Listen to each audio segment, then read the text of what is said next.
Good morning, boys and girls. Today we're going to have the opportunity to share the third chapter of our Flat Stanley book.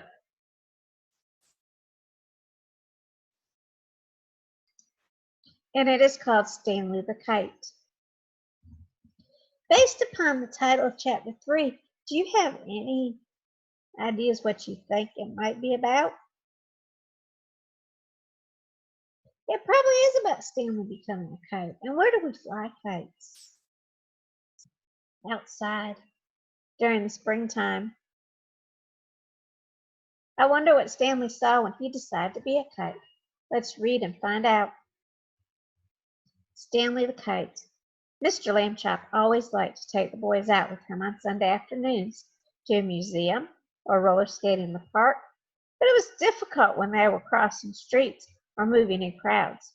Stanley and Arthur would often be jostled from his side, and Mr. Lambchop would worry about speeding taxis or that hurrying people might accidentally knock them down.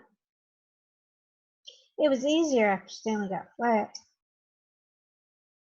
Mr. Lambchop discovered that he could roll Stanley up without hurting him at all.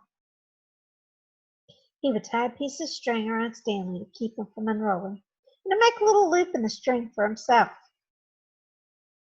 It was as simple as carrying a parcel, and he could hold on to Arthur with the other hand. Stanley did not mind being carried because he never much liked to walk.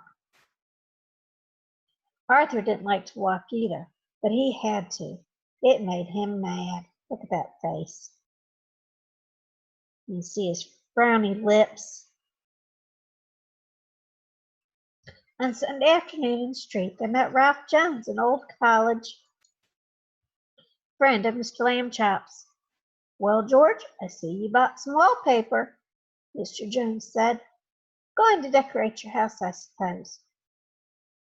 "Wallpaper?" said Mr. Lambchop. "Oh, no, this is my son Stanley." He undid the string. and Stanley unrolled. "How do you do?" said Stanley. "Nice to meet you, young feller," the man said to George. He said to Mr. Lambchop, "That boy's flat." "Smart, too," said Mr. Lambchop. Mr. Lambchop said, "Stanley is third from the top in his class at school." "Phooey," said Arthur. "This is my younger son, Arthur," Mr. Lambchop said, "and he will apologize for his rudeness." Do you think Arthur really wants to apologize? Arthur could only blush and apologize. Mr. Lambchop rolled Stanley up again, and they set out for home. It rained quite hard while they were on the way. Stanley, of course, hardly got wet at all, just around the edges, but Arthur got soaked. Late that night, Mr. and Mrs. Lambchop heard a noise out in the living room. They found Arthur lying on the floor near the bookcase. He had piled a great many volumes of Encyclopedia Britannica on top of himself. "Put some more on me," Arthur said. "Why do you think Arthur's stacking the encyclopedias on top of himself?"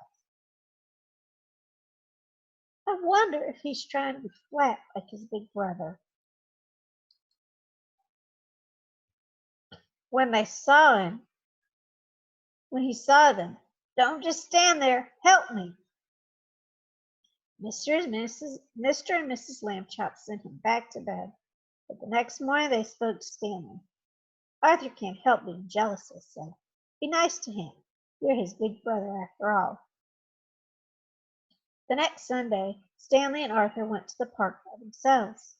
The day was sunny but windy too,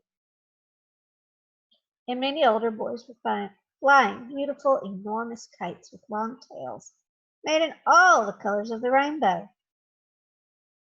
Arthur sighed. "Someday," he said, "I will have a big kite, and I will win the kite flying contest and be famous like everyone else. Nobody knows who I am these days." Stanley remembered what his parents had said. They went to the boys whose kite was broken and borrowed a huge spool of string. "You can fly me, Arthur," he said. "Come on." He attached the string to himself and gave Arthur the spool to hold. He ran lightly across the grass sideways to get up speed, and then he turned to meet the breeze. Up, up, up, up went Stanley, being a kite. He knew just how to manage the gust of wind. His face full into the wind as if he wanted to rise, and let it take him from behind when he wanted to speed. He only had to turn his thin edge to the wind carefully, a little bit at a time, so that it did not hold him, and then he would slip gracefully down towards the earth again. Arthur let out all the string, and Stanley soared high above the trees, a beautiful sight in his red shirt and blue trousers against the pale blue sky. Everyone in the park stood still to watch. Stanley swooped right and then left in long match swoops.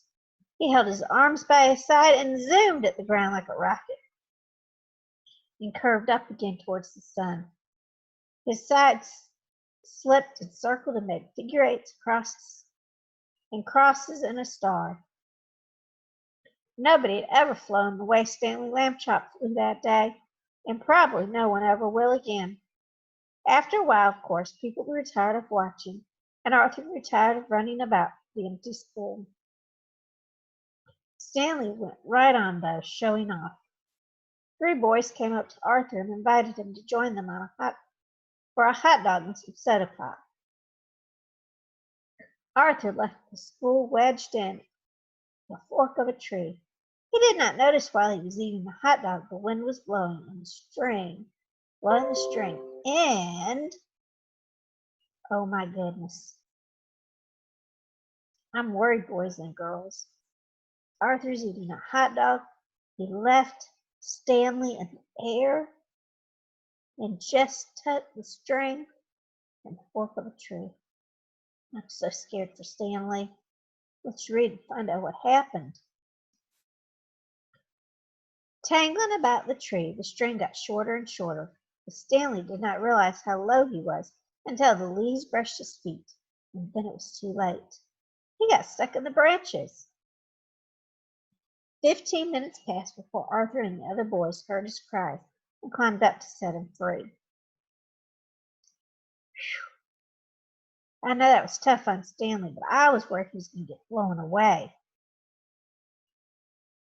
Stanley would not speak to his brother that evening, and at bedtime, even though Arthur had apologized, he was still cross. Alone with Mr. Lambchop in the living room, Mrs. Lambchop sighed and shook her head. "You're at the office all day having fun," she said. "You don't realize what I go through with the boys. They're very difficult." "Kids are like that," Mr. Lambchop said. "Phases. Be patient, my dear." But we're going to stop here, and tomorrow we'll come back together and read The Museum Thieves.